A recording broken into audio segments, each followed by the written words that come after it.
Welcome to Daily Wisdom, Walking the Path with the Buddha, a podcast shared by David Roylance. This podcast is dedicated to guiding you to completely eliminate the discontent mind and the suffering it causes by attaining enlightenment.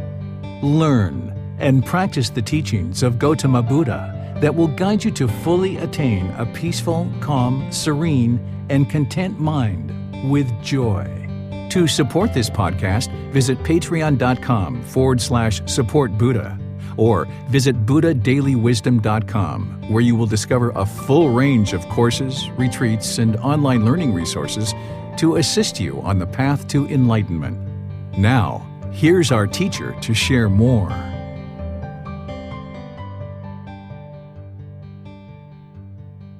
Sawadee Kap. Hello and welcome to Daily Wisdom, Walking the Path with the Buddha. Today is our group learning program, and we come together to do meditation together each Wednesday. And on Sundays, I'm typically doing a discussion or a Dhamma talk on specific teachings of the Buddha. We're in our retreat series where each Sunday I'm covering a unique class that I shared in America this past summer as part of the retreat. This Sunday coming up, I'll be sharing about how to eliminate attachments to those who are closest to us. And today we're going to be learning loving kindness meditation. So typically we come together and we either do loving kindness meditation or breathing mindfulness meditation. And last week I did a refresh to help you understand breathing mindfulness meditation and why we do it and how we do it, because it's really important to understand the why. If you don't understand the why you're doing meditation, then it's going to be very challenging for you to accomplish the goals of transforming the mind through meditation. So today we're going to do the same thing but with loving kindness meditation, so that you'll understand not only the how to do loving kindness, and I'll actually guide you guys in a loving kindness meditation, but I'm going to explain to you why, and I'm going to help you see the connection from loving kindness meditation into the Eightfold Path using the words of the Buddha, so that you'll understand what the Buddha actually taught as part of loving kindness and sharing that as part of the Eightfold Path. So I'd like to welcome all of you, whether you're joining us for the first time or you've been joining us regularly. I'm going to share some content here to help you start understanding more of loving kindness meditation, and then we can actually do it together. So last week I was describing how meditation is to either cultivate wholesome qualities or eliminate unwholesome qualities. And we talked about breathing mindfulness meditation, how it eliminates craving, desire, attachment. This is the cause of discontent feelings in the mind. When you're experiencing anger, sadness, frustration, irritation, annoyance, guilt, shame, fear, boredom, loneliness, shyness, jealousy, resentment, any kind of displeasure or grief, something like this, it's all because of craving, desire, attachment, this mental longing with a strong eagerness. So breathing mindfulness meditation is training the mind that when it moves off the breath, that you can control the mind and bring it back to the breath. So that then in daily life, where you see the mind longing, yearning, grasping, and attempting to hold on to things, you can cut that off, let it go, and come back, so that the mind can be redirected and no longer chase after the objects of its affection. You're also cultivating mindfulness or awareness of mind, specifically those four foundations of mindfulness, of being aware of the bodily sensations, the feelings, the condition of the mind, and mental objects. This is what you're accomplishing in breathing mindfulness meditation. And this was the primary form of meditation that the Buddha taught as part of the path to enlightenment. This is really what propelled his ability to attain enlightenment. There's many other steps, including meditation, that you would need in order to get to enlightenment, but breathing mindfulness meditation is the primary form of meditation that he taught, because it addresses the primary problem, which is craving, desire, attachment. That's what's causing the discontent feelings. Well, if you get the objects of your affection through that craving, the unenlightened mind is going to experience pleasant feelings like happiness, excitement, elation, thrill, euphoria. But if you don't get the objects of your affection based on craving, this is where anger, hatred, ill will can arise in the mind. And you would like to transform that, because as long as the mind has anger, then there's a tendency for the mind to then be unskillful with our intentions, our speech, and our actions. There's oftentimes this hostility or bitterness or animosity, this hostility that comes out in the mind through our intentions, our speech, and our actions. And as long as that's occurring and you're putting that out into the world among the relationships that you're in, then that's what's going to come back to you, is that hostility, that aggression, that bitterness. So when you realize that you're causing all of these discontent feelings and that it's motivating this unskillful conduct, then you can use something like loving kindness meditation to antidote the anger, hatred, and ill will. And then by transforming that in your own mind, now when you function, you can function through the Eightfold Path, where you have right intention, right speech, and right action among all the other factors. And now you can practice in a way that is wise, and it'll produce wholesome results, rather than being unwise and having anger, hatred, ill will with this animosity, this bitterness, this hostility. Rather than putting that out into the world, you can now function through your intention, speech, and actions with loving kindness. So to help you see this more clearly, I would like to introduce you just to understanding what loving kindness is, and then we're going to use some of the words of the Buddha to help you see how your meditation practice of loving kindness connects into the Buddha's teachings and how he was guiding you to cultivate loving kindness in meditation and then practice it as part of the Eightfold Path. So first, let's discuss what is loving kindness. This is active goodwill towards all beings without judgment, a genuine interest in seeing all beings be well. This is something that we cultivate in meditation, but then we practice it through our intention, speech, and actions. This is the antidote, or the wholesome root, or the remedy for anger, hatred, ill will, because it's the exact opposite of anger, hatred, and ill will. It helps to eliminate this harshness, this bitterness, this hostility, this resentment in the mind. By cultivating loving kindness in the mind through meditation, it's like filling up the gas tank with loving kindness. And then when you go out into the world, now you can function in a way that isn't harsh or bitter or hostile or resentful. Instead, you can be very loving and kind through your intention, speech, and actions. You'll see that loving kindness is part of one of the Brahma Viharas. The Brahma Viharas are part of the 4 healthy mental states that need to be cultivated in order to move the mind to enlightenment. There's exact remedies that the 4 healthy mental states are transforming. Those 4 healthy mental states are loving kindness, compassion, sympathetic joy, and equanimity.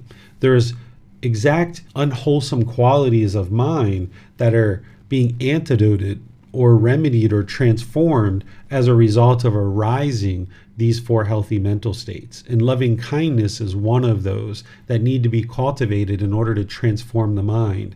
And it's transforming the mind away from that anger, hatred, ill will, and then also those lesser versions, right? Sometimes the mind just is irritated or annoyed, or you have a certain dislike for someone, or a certain dislike for a certain situation.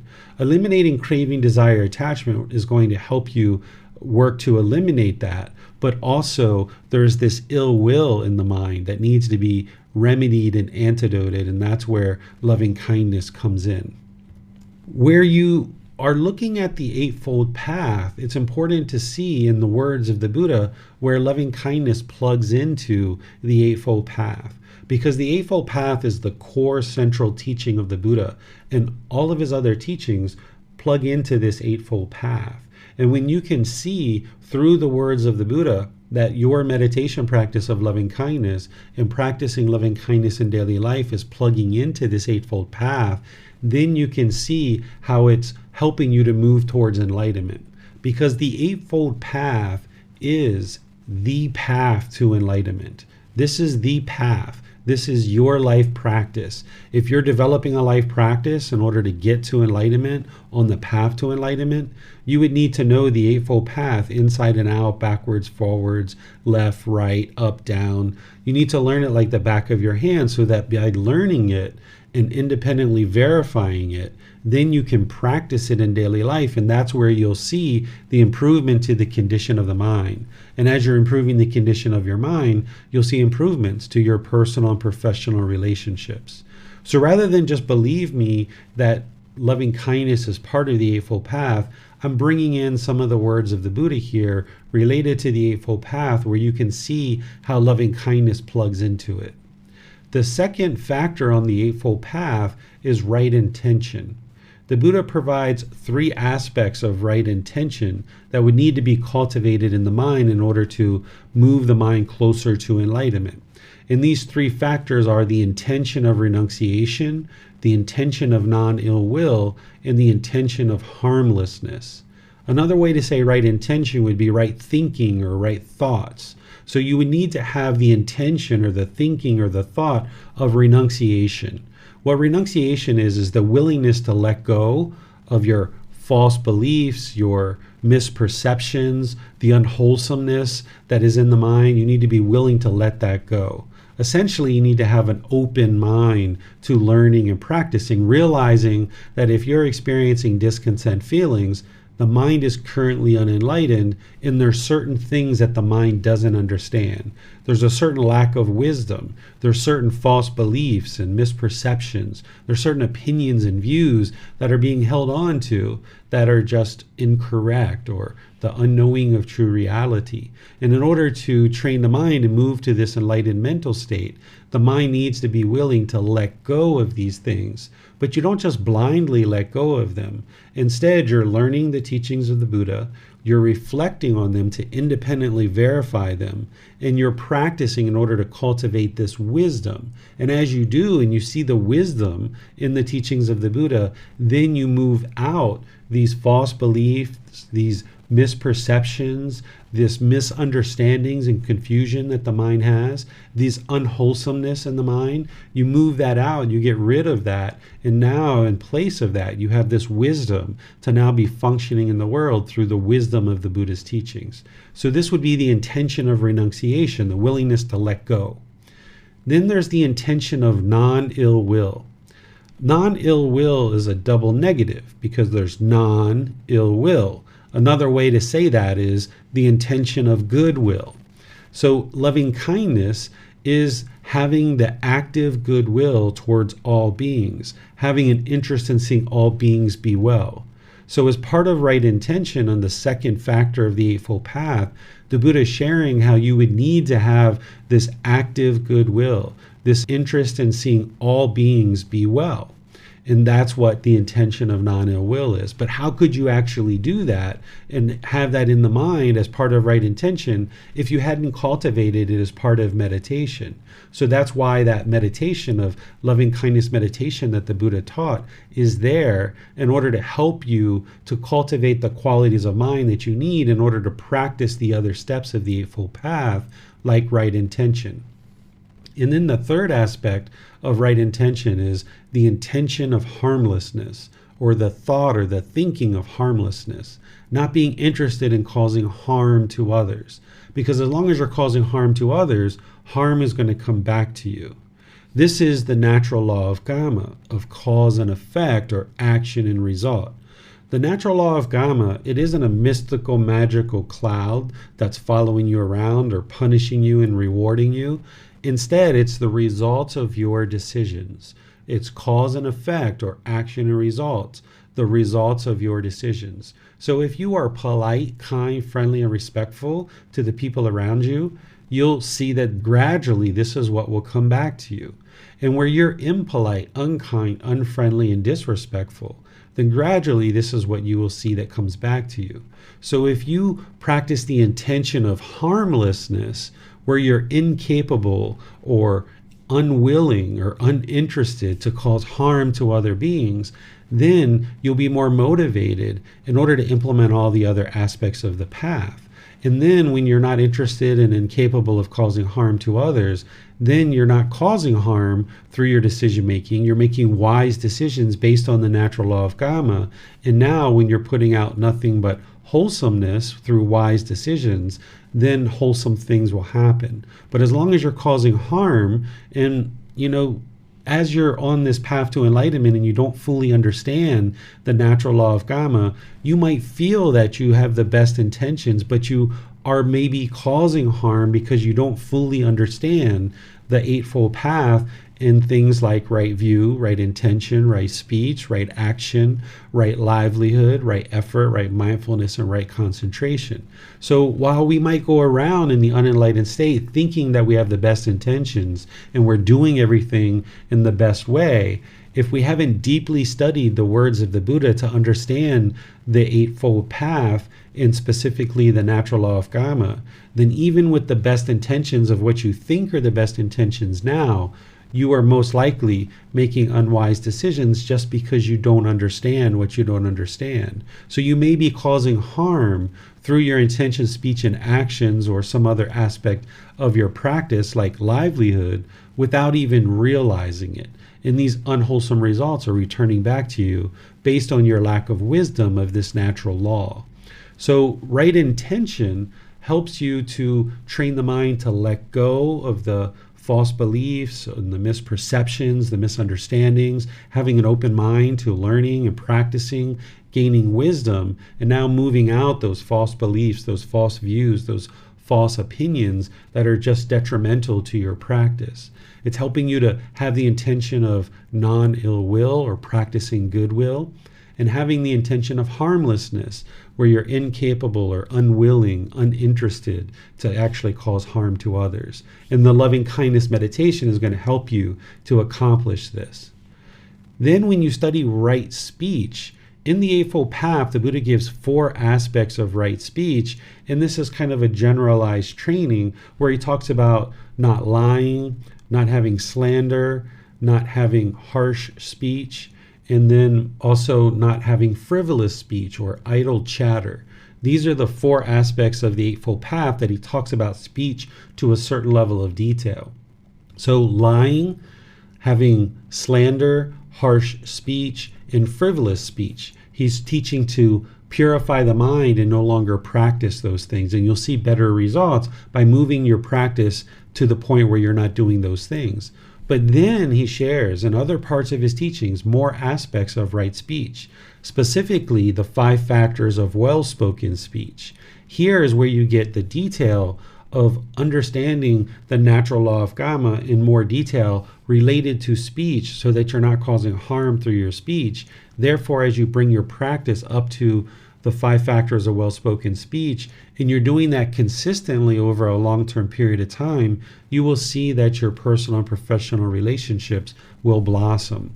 So the 5 factors of well-spoken speech are speaking at the right time, what you say is true, you speak gently, beneficially, and with a mind of loving kindness.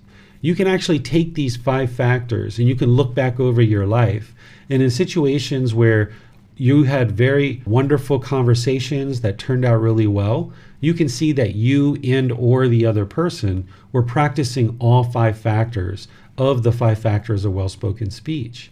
But then you can also look at conversations that didn't go well, and you weren't practicing these 5 factors, and or the other person wasn't practicing these 5 factors either. So you were speaking perhaps at the wrong time, maybe you weren't speaking truth, maybe you weren't speaking gently, maybe you weren't speaking beneficially, and you weren't speaking with a mind of loving kindness. So this is where loving kindness plugs into right speech. Because once again, how could you practice right speech with a mind of loving kindness if you haven't cultivated that in meditation yet? So by cultivating loving kindness over a consistent long-term period of time in meditation, then you're more readily able to practice that through your speech. And then you can dial in each of these 5 factors where you're bringing your practice of right speech up closer and closer to what would be ideal for you in all of your relationships. And this is where you will see your personal and professional relationships really grow and really blossom. And then the Buddha talks here in this other teaching that I kind of extracted from the Pali Canon, which is his original source teachings, where prior to this, which is what I'm about to read, he's talking about the 5 factors of well-spoken speech, and he's teaching his students how to speak with the 5 factors of well-spoken speech. Speaking at the right time, what you say is true, speaking gently, speaking beneficially, and speaking with a mind of loving kindness. But he also shares prior to this that even though you're practicing that, there's going to be times when people don't practice the 5 factors of well-spoken speech. You're going to encounter people, even when the mind is enlightened, that are not necessarily practicing the 5 factors of well-spoken speech. And now he's giving you advice of what to do when somebody speaks in a way that isn't using one of the 5 factors. So if they're speaking harsh, or they're speaking unbeneficially, or they're speaking with a mind of inner hate, here's what he says. He says, "Herein, monks, you should train thus. Our minds will remain unaffected, and we shall utter no evil words. We shall reside compassionate for their welfare, with a mind of loving kindness, without inner hate. We shall reside enveloping that person with a mind filled with loving kindness, and starting with him, we shall reside enveloping the all-encompassing world with a mind filled with loving kindness, abundant, joyful, immeasurable, without hostility and without ill will." That is how you should train, monks.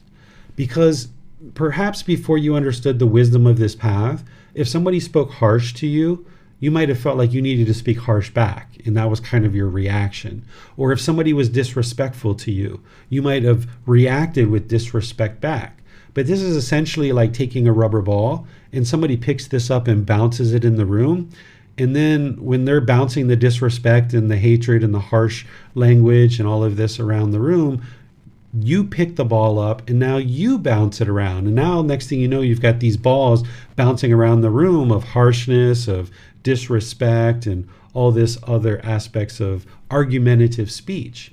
But if somebody picks up a ball of anger and hatred, and they're being argumentative, and they're being harsh, and they're being hateful, and they throw that around in the room, and it bounces around, and you just kind of watch it roll over into the corner, and you don't pick it up, now you're extinguishing any unwholesomeness. Because in the past, where you would react back with harshness, now you're choosing not to do that out of wise decision making. And that's what the Buddha is sharing with you. Remain unaffected with no evil words. Because as long as you keep putting harsh words out into the world, they're just going to keep coming back to you. So when somebody picks up that rubber ball and bounces it, don't pick it up. Just allow it to roll into the corner and extinguish any unwholesomeness. And if you need to leave from that person or walk away, or you need to choose to move on in your relationships, then that's what you choose to do. But you're not interested in being argumentative back. That's just going to keep this rubber ball bouncing around in the room. So let me pause here and see what questions you guys have so far before I share some more things with you about what the Buddha taught around loving kindness. You can put your questions into Facebook, YouTube, or Zoom, or you can raise your hand in Zoom and ask any questions that you like. It does not appear there are any questions at this time. Okay, so let's look at some more words of the Buddha as it relates to loving kindness meditation and practicing loving kindness in daily life. Because if you were just meditating and that's all you were doing, you wouldn't actually be able to fully transform the mind. So here are some more words from the Buddha to help you understand this. Here he's talking to his son Rahula. A lot of times people think that the Buddha left his family and never actually came back, but he actually did come back to the kingdom, and he ended up receiving his son as the very first novice monk, or the Nyan is what we call a novice monk. His wife ended up ordaining his stepmother as well, some of his cousins and people like this. So here he's talking to his son, Rahula. Develop meditation on loving kindness. For when you develop meditation on loving kindness, any ill will be abandoned. So it's very clear, very concise. Developing meditation to cultivate loving kindness in the mind is what will eliminate ill will in the mind. this anger, hatred, and ill will. This is one of the pollutions of mind that the Buddha discovered that needs to be eradicated and eliminated from the mind. And he's sharing here that it's loving kindness meditation that does that. Then the second one here, he says, loving kindness should be developed to abandon ill will. This is essentially going out into the world after you've meditated and practicing loving kindness through your intention, speech, and actions. If all you did was meditated and you didn't go out into the world and practice loving kindness through your intention, speech, and actions, where you're polite, kind, friendly, and respectful, you wouldn't have fully transformed the mind. Because it's wonderful that someone's meditating and practicing loving kindness to transform their mind, but you need to move that into your daily life through your practice. Through your life practice of intention, speech, and actions, now you practice in a way that has this active goodwill, this genuine interest in seeing all beings be well, through your intention, speech, and actions. Here, this next one that the Buddha is sharing, he's talking about any anger that is in the mind that hasn't yet arisen. How do you basically ensure that that doesn't arise? And then any anger that is in the mind, how do you get rid of it? How do you abandon it? Here's what he shares. He says, suppose they ask, but what, friends, is the reason unarisen anger does not arise and arisen anger is abandoned? You should answer, the liberation of mind by loving kindness. For one who attends carefully to the liberation of mind by loving kindness, unarisen anger does not arise, and arisen anger is abandoned.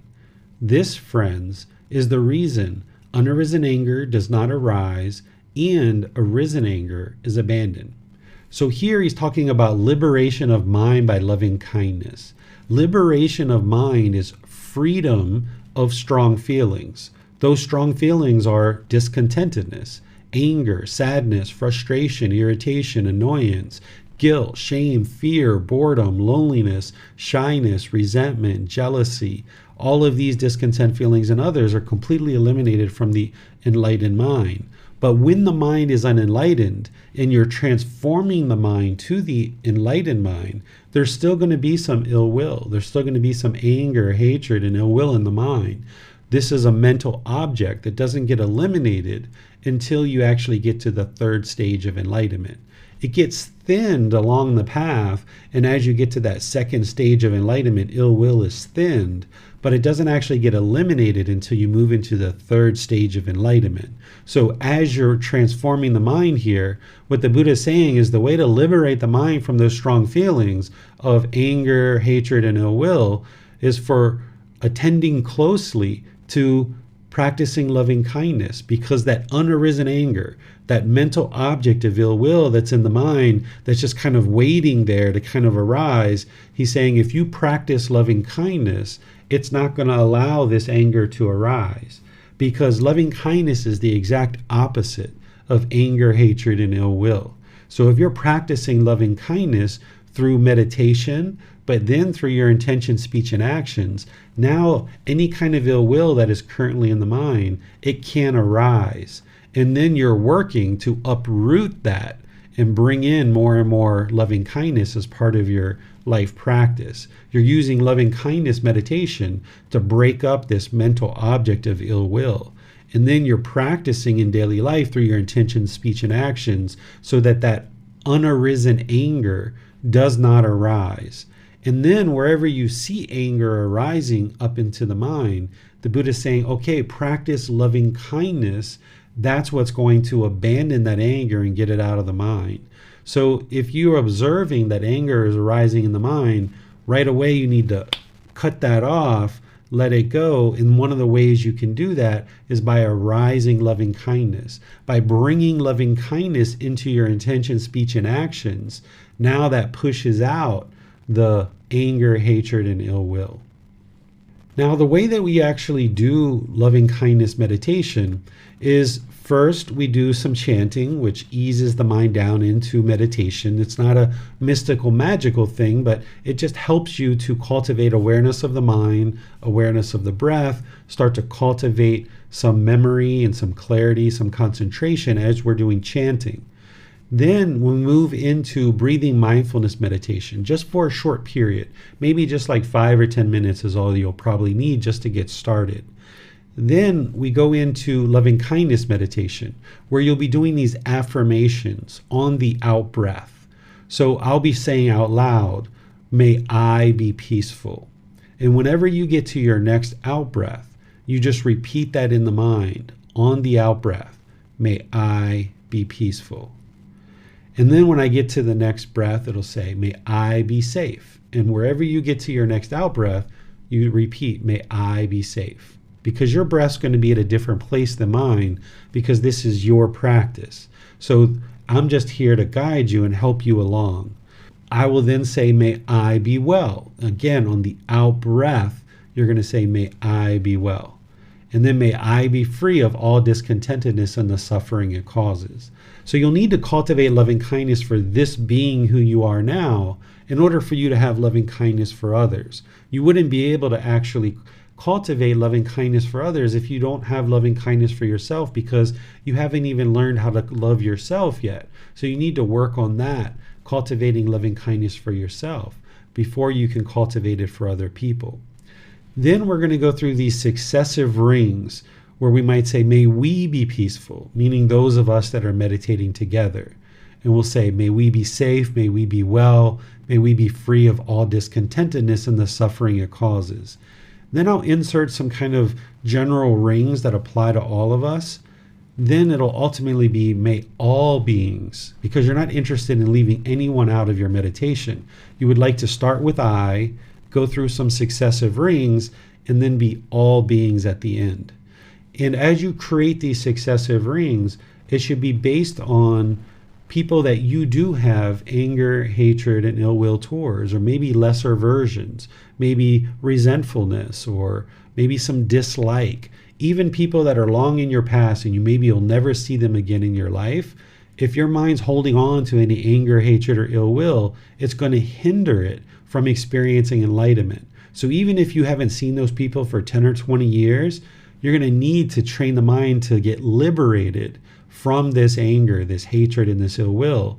So you should include in your meditation people that you currently have loving kindness for, and you would like to support that, encourage that, don't allow it to fade, and anyone that you have anger, hatred, ill will for, so that you customize your meditation in your daily practice based on people that you need to cultivate loving kindness for. But in this group meditation, you'll just hear me using general statements that really apply to all of us, so that way we can meditate together as a group. And this just is helping you to learn how to meditate, but then on your own, customize the meditation for yourself. Then after loving kindness meditation, we'll go back to breathing mindfulness meditation for a brief period of time. And then we'll come out of that with chanting. And this will be the structure of our meditation. Chanting, breathing mindfulness meditation, loving kindness meditation, breathing mindfulness meditation, and back to chanting. And I'm going to be quiet at different times in the breathing mindfulness meditation in order to allow you to do the work, right? Rather than just listening to my voice all the way through the meditation, you're going to need a period of time where you're doing the work. So I'll be quiet at certain times, but I will have guided you in how to actually do the work. So let me see what questions you guys might have here related to loving kindness meditation. You can put that into Facebook, YouTube, or Zoom, or you can raise your hand electronically and ask any questions that you like. Yes, sir. When we're doing loving kindness meditation on our own, is it just people that we should be focusing on, or can we focus on different types of beings, animals, maybe afflicted spirits? People who have passed on? Yeah, you can do any and all beings. So those beings of hell, animal, afflicted spirits, human realm, and heavenly realm, you could be doing rings for each of these if you like. So it's ultimately you would like to get to all beings, which includes all those other realms. Yes, thank you, sir. You're welcome. Also, further along in our practice with this, if we're ending our loving kindness meditation and we feel that we are full of loving kindness and compassion for all beings. Is it a wise idea to still do breathing mindfulness meditation, or can one just end with loving kindness meditation to try to carry that feeling on through the day, sir? Yeah, that breathing mindfulness meditation at the end of loving kindness is there to help you cut off and let go of any anger that might have arisen during the meditation. So sometimes as you're doing loving kindness meditation and you're including people who you might currently have anger or resentment towards, sometimes anger arises up in the mind and you might need to cut that off and let that go. So that's what the breathing mindfulness meditation is there for. But if you're observing as you go through your loving kindness meditation that there's nothing but loving kindness permeating in the mind, then you don't need to do that breathing mindfulness meditation at the end. You can just allow that to continue to fill up in the mind and permeate in the mind. Because remember that this loving kindness meditation, it's to transform your mind. Sometimes when people teach this, they teach it almost like it's a prayer or like a wish for other people to be loving and kind, and like somebody's trying to change others through their meditation.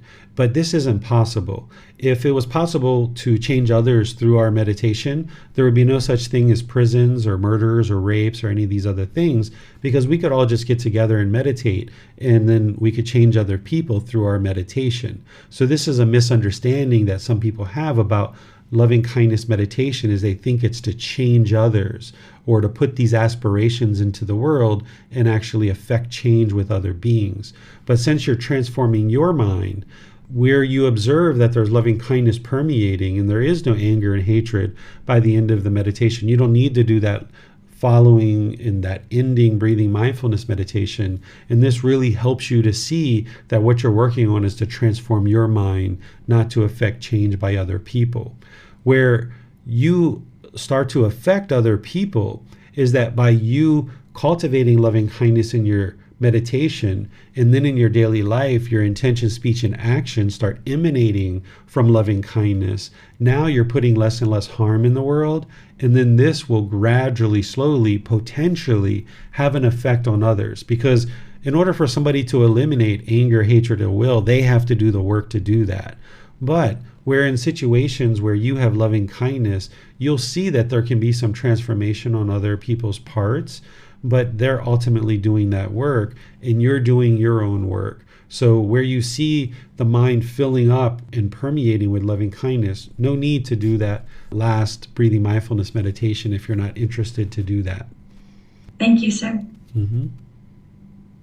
There are no other questions at this time, sir.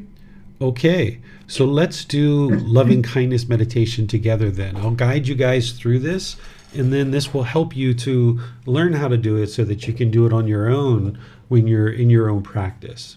So the first thing is to get your body nice and comfortable, just like I guided last week, where if you're on the floor, you might have a cushion under your rear and your legs lightly crossed in front of you. You would like to have some circulation in the legs. If your legs are too tight, this is going to impede the circulation and cause pain during the meditation. So if you're on the floor, just lightly cross your legs. If you're on a chair, you might have your feet flat on the floor, or you might even cross at the ankles lightly. The hands and the arms should be resting in the lap. The Buddha put his right hand over his left with his thumbs together. And if you like that and it feels comfortable for you, you can do it that way. But there's other options, like putting your palms on your thighs, on your knees, maybe palms up. If you're on a chair, you might even put your arms on the armrests of the chair. Essentially, the lower body and the hands and arms should be resting comfortably without any muscles being engaged whatsoever. The upper body should be erect, not real rigid and not slouched, but erect. This keeps the mind attentive and alert during your meditation session, because this is actively training the mind through a dedicated, purposeful training session. So you would like the mind to be attentive and alert during the meditation. By keeping the upper body erect, this helps to keep the mind attentive and alert during the meditation. Next, just close the eyes and start breathing in through the nose and out through the nose. You can stay here, just establishing the breath, breathing in and out through the nose, or you can join in the chants After chanting, I'll be back with some guidance to help you further in this meditation.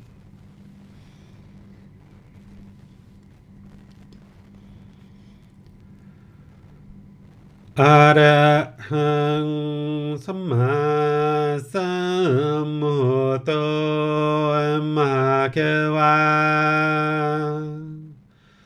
Bhutang Bhagavanang Abhivateyami Savakhato Bhagavata Dhammo Dhammang Namasami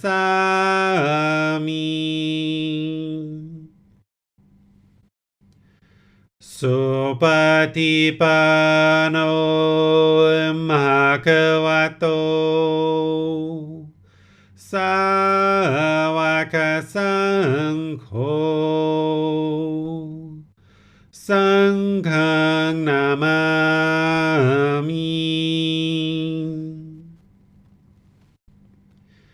Namo Tassa Bhagavato Arahato Samma Sambuddhassa Namo Tassa Bhagavato Arahato Samma Sambuddhassa Namo Tassa Bhagavato Arahato Samma Sambuddhassa Iti piso Bhagava Arahang Samma Sambuddho Vicacaranang Sammuno Sakhato Rokavitu Anutero Purisa Dhammasati Satatawa Manusanang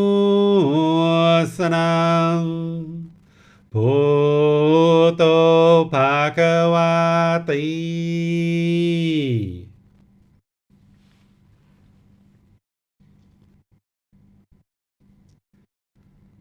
Okay, here at the beginning of your meditation, you're just establishing the breath. Breathing in through the nose, experiencing the full breath. And then exhaling through the nose, experiencing the full exhale. Breathing in out. Your breath isn't going to necessarily sync up to the guidance that I'm providing, and that's okay. This is your practice. So wherever you get to the next inhale, just breathe in gradually through the nose, experience the full breath. And then whenever you get to the exhale, exhale out through the nose, experiencing the full breath. Breathing in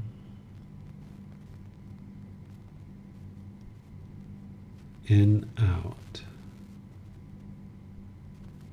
You would like this to be a nice, natural breath, a gradual breath, not forced or controlled, but just naturally breathing in through the nose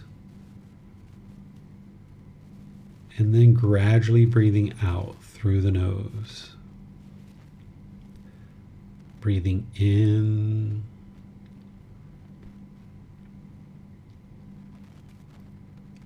and out.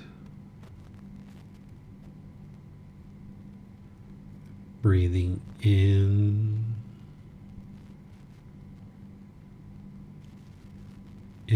out.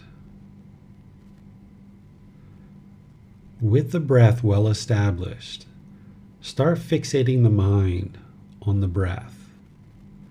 The breath is the present moment. Fixate the mind on the sound of the breath or the sensation of air moving into the nose. Breathing in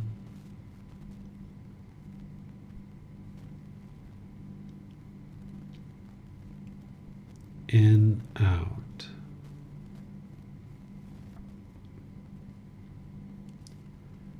Breathing in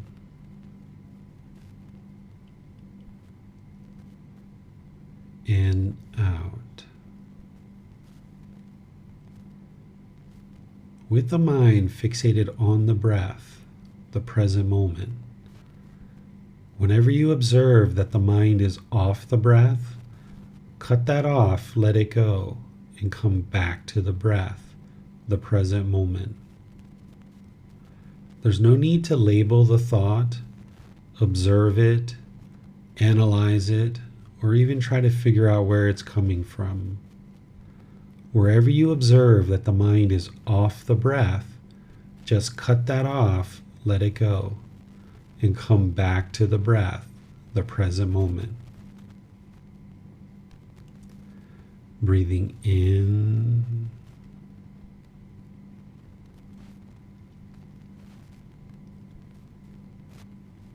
and out.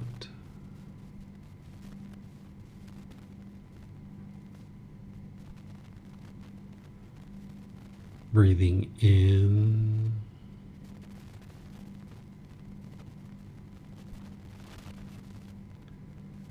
and out. I'm going to be quiet now and let you do this work of focusing on the breath, cutting off and letting go anytime the mind is not on the breath. You have nowhere to go.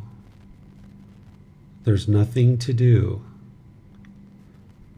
No one needs you right now. This is your time to focus on the breath. Breathing in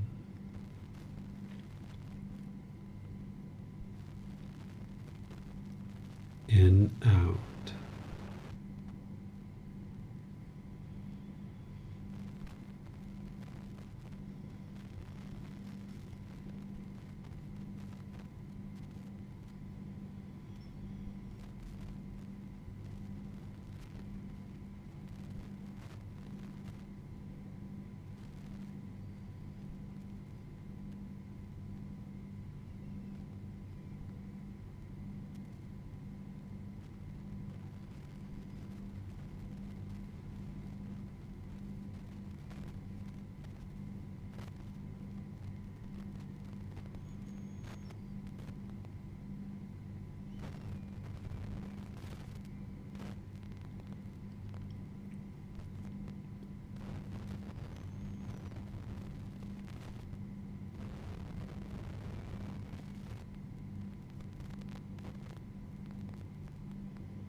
Continuing to focus on the breath.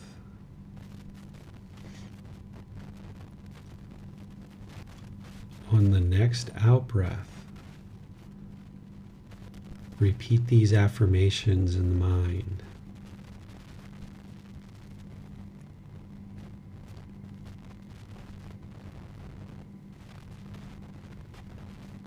May I be peaceful.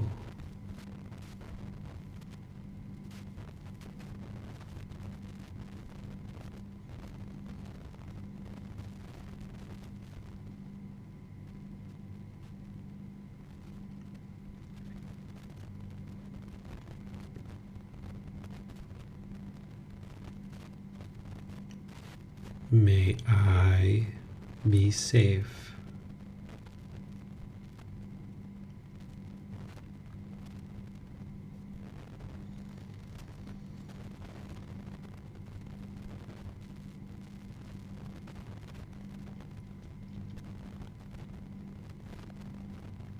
May I be well.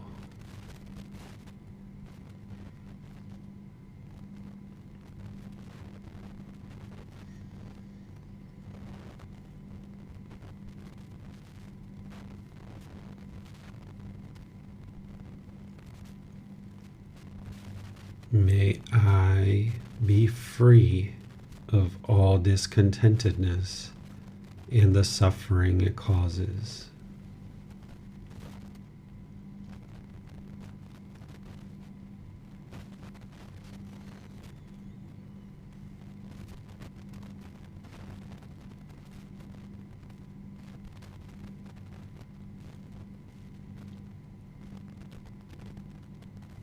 May we be peaceful.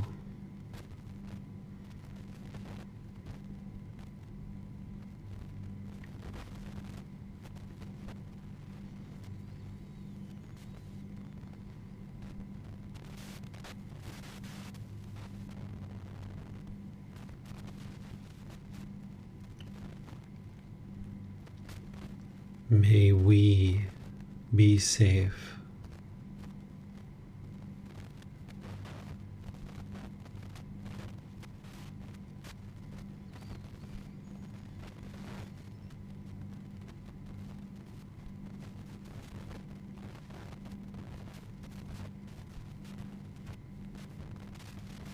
May we be well.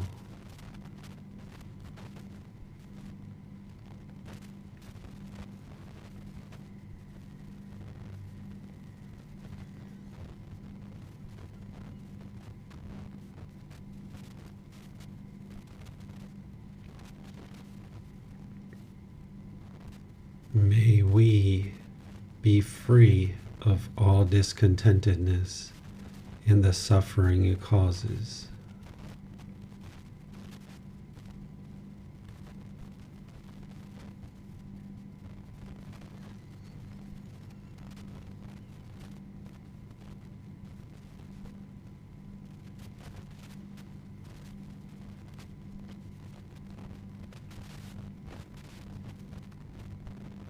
May my family and friends be peaceful.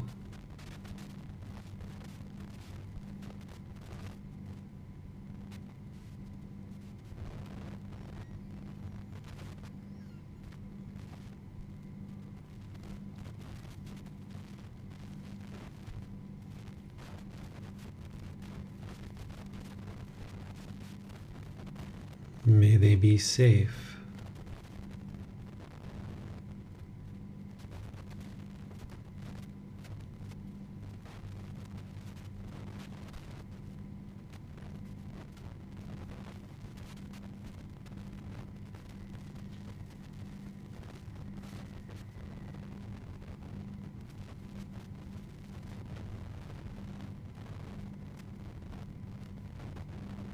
May they be well.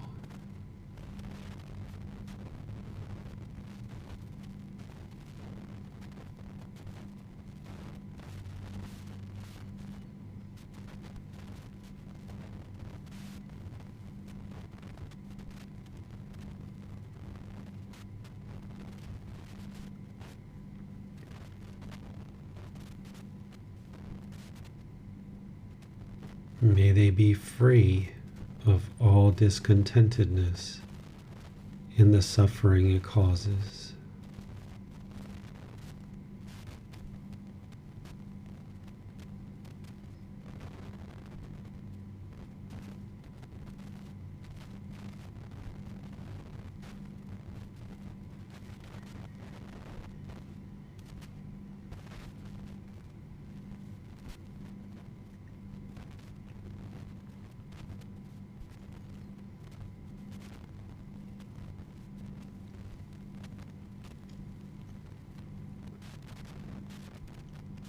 May all those who have harmed me be peaceful.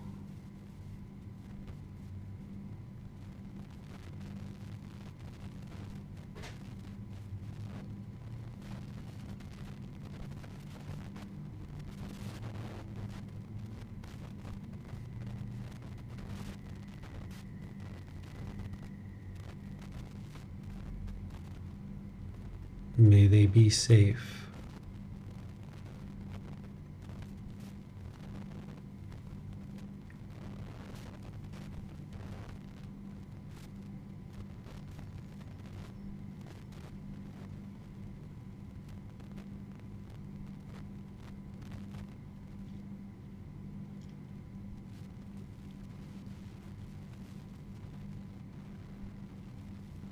May they be well.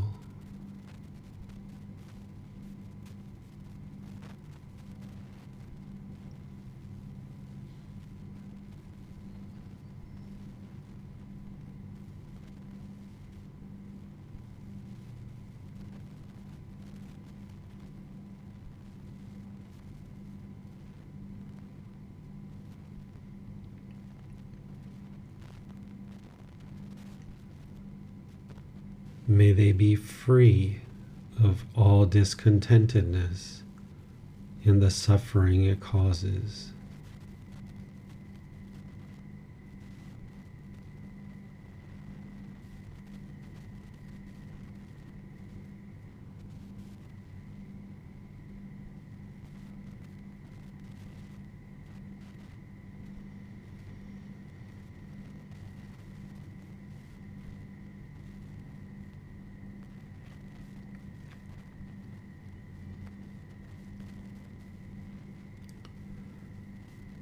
May all those who I have harmed be peaceful.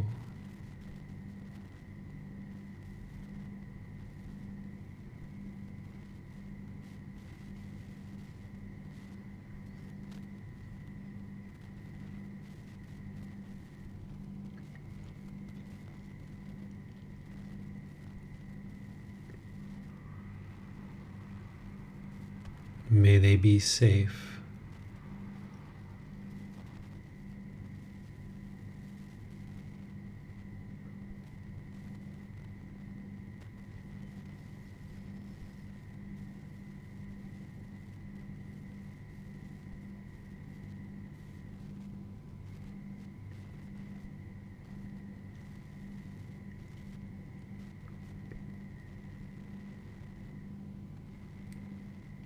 May they be well.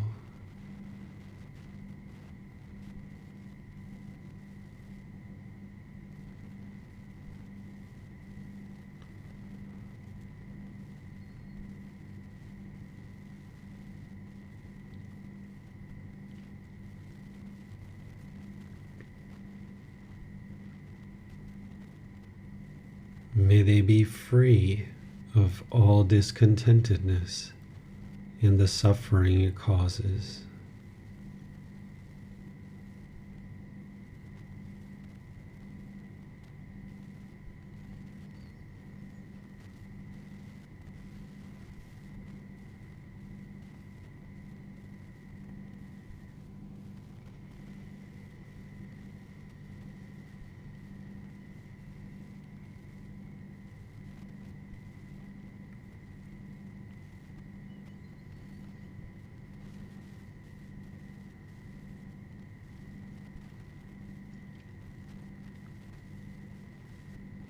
May all beings be peaceful.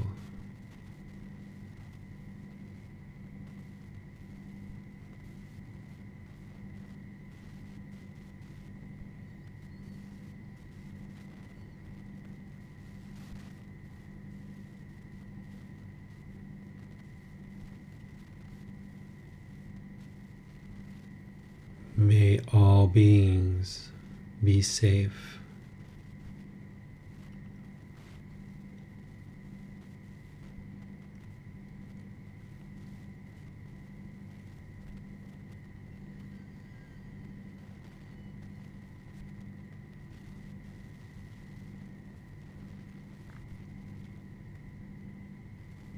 May all beings be well.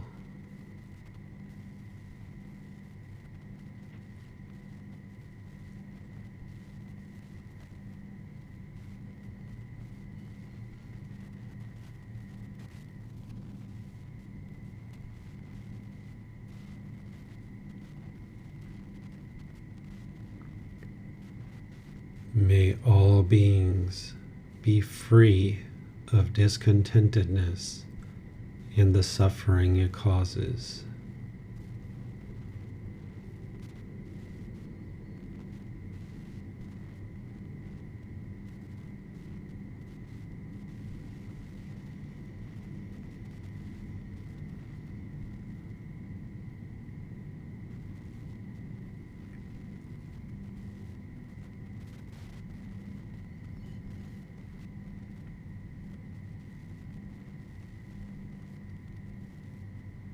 Now go back to breathing mindfulness meditation, focusing on the breath.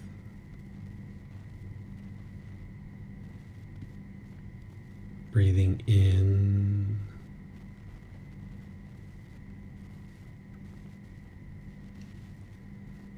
and out.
สัมมาสัมพุทโธมหากวา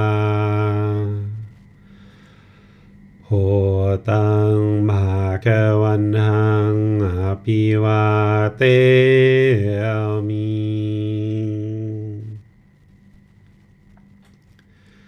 สวากขาโตมหาวตาธัมโมธัมมังนามัสสามิ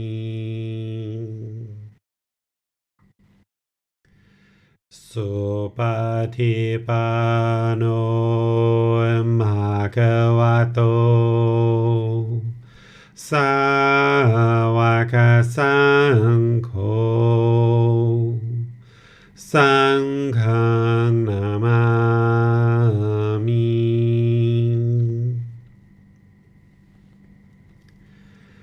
นะโมตัสสะภะคะวะโตอะระหะโตสัมมาสัมพุทธัสสะนะโมตัสสะภะคะวะโตอะระหะโตสัมมาสัมพุทธัสสะนะโมตัสสะภะคะวะโตอะระหะโตสัมมาสัมพุทธัสสะอิติปิโสภะคะวะ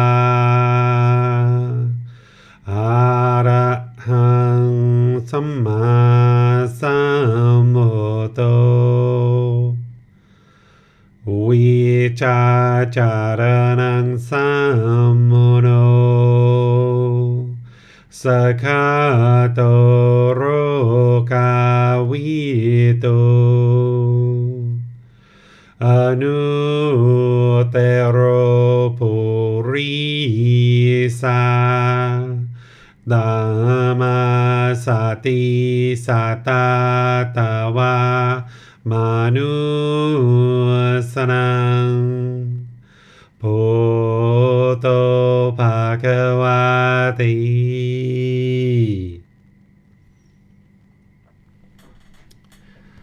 All right, if you guys would like to gradually make your way out of meditation, I'll just open up to any questions that you guys might have related to meditation or any other aspect of the path to enlightenment. You're welcome to put that into Facebook, YouTube, or Zoom, or raise your hand in Zoom if you'd like to ask any questions directly. Yes, sir. A question came to the mind. When we are doing loving kindness meditation, if we start focusing on someone and those feelings of anger or annoyance begin to arise, is it more, should we focus on that person, or should we then move to someone else and maybe come back to that person? What would be the, I guess, most wise course of action there, sir? You can do it either way, whichever way you would like to do. Sometimes focusing on the person that the anger is arising with, it helps to kind of kick up the dust, so to speak, and then you can get the dust out of the house, right? Whereas if you just try to suppress it, it doesn't always allow you to eliminate it out of the mind. So you might even decide that as that dust is getting kicked up, as the anger is coming up, you might decide to even do a little bit of breathing mindfulness meditation, just pause on the affirmations, maybe just a minute or 2 or 3, just really kind of focusing on the breathing mindfulness, and then go back to that person again, right? If you've been able to get some of that anger out through breathing mindfulness, go back to that person again. And each time you touch it, it brings the anger up and then you clear it out. It brings the anger up and you clear it out. So you'll have to decide for yourself how intense it is and how easily are you able to get it out of the mind, because you'd like to just eliminate it, abandon it, wipe it out of the mind. So you'll have to judge for yourself based on each individual person in each individual situation. Just discern for yourself what would be most wise, to continue forward, to pause and kind of do some breathing mindfulness, to go back to that person. There's all these different options that you can do. And this is where this is your practice in having mindfulness and awareness in observing what works and what's going well. What you're definitely not interested in doing is just suppressing it. So you're interested in bringing it up and then removing it and abandoning it out of the mind. So wherever you feel that that's what's occurring, then that's what you would like to do. Wonderful. Thank you, sir. Mm-hmm. And then on YouTube, Tonka asks, if you could talk about decision making, what else to consider other than not doing harm? There's lots of decisions you're going to make in your daily life. So being informed by the words of the Buddha is what's going to help guide your decisions, right? All about how you view things in the world. Like if you're experiencing discontentedness, having right view, practicing right intention, right speech, all these other factors. There's so many decisions that you make in a given day, and you'd like to really slow those down where you feel that the mind is moving fast and wanting to make a whole lot of decisions, like bam, bam, bam, bam, bam, bam. You would like to restrain the mind and pull it back and slow things down. Because when there's craving in the mind, it's going to want to run forward. It's going to want to lurch forward and make a whole lot of decisions because it's trying to get to some end goal or end objective. And it might not be pursuing it as a goal or an objective. It might be pursuing it as a craving. So if there's some craving that's motivating the mind to go, make lots of decisions, where you see that occurring, you got to pull the mind back, slow it down, and just think through each decision you're making. And is that the wisest thing to do? Because there's so many decisions that you're going to make. You need to be sure that each decision that you put out into the world is a very wise decision. And there's so many, Tonka, that it would be hard to go through every single decision. Practicing harmlessness is key, that you're not interested in causing any harm through your intentions, your speech, your action, your livelihood. This is so key. But to know whether you're causing harm or not, that's where you need to really investigate the Eightfold Path and know what is a wise decision that's going to lead to wholesome results and what is an unwise decision that would lead to unwholesome results. Thank you, sir. Mm-hmm. It does not appear there are any other questions at this time, sir. All right. Well, thank you all for joining for today's class. Next Wednesday, we're going to be going back to our rotating schedule of breathing mindfulness meditation and loving kindness meditation. Here, the last 2 weeks was just to kind of refresh people who have been studying with me for a while, or anybody who hasn't been studying with me, and this is your first time learning about breathing mindfulness and loving kindness meditation, to really deeply understand it so that when you're practicing it 2 or 3 times a day for 30 minutes or more, that you'll understand the why and the how. Oftentimes we just understand the how, but it's so important to understand the why so that you can transform the mind. This Sunday, as I mentioned, we're going to be still studying that retreat series, Harmony in Relationships, where I'm going to be sharing with you how to eliminate attachment in your relationships. As long as you have craving, desire, attachment in your relationships, there's going to be discontentedness. So if you're finding that with your parents, with your life partner, with your children, with your siblings, with your friends, your coworkers, that your mind is discontent in these relationships, that's because you have craving, desire, attachment in those relationships. And it's not until you eliminate it that the relationships can be harmonious. So we're going to focus on that this Sunday, where you can learn how to eliminate attachments in your relationships, because this is one of the most challenging things to do as part of this path, is to actually eliminate attachments in relationships. So I'm going to be teaching you how to do that as part of this path. The Eightfold Path is key in learning and practicing that, but then there's specific things that you can learn about how to eliminate attachment in relationships. So thank you all for joining. I'll see you guys in a future class. Have a very lovely and wonderful rest of your day. Sawadee khap. Thank you for listening to this podcast. To provide support for this podcast, visit patreon.com/support Buddha. To access more teachings, visit buddhadailywisdom.com. There, you will discover a full range of courses, retreats, and online resources to assist you on the path to enlightenment. Remember to establish a daily, consistent meditation practice, along with learning and practicing these teachings. A well-developed meditation practice is the foundation in which to train the mind to attain enlightenment.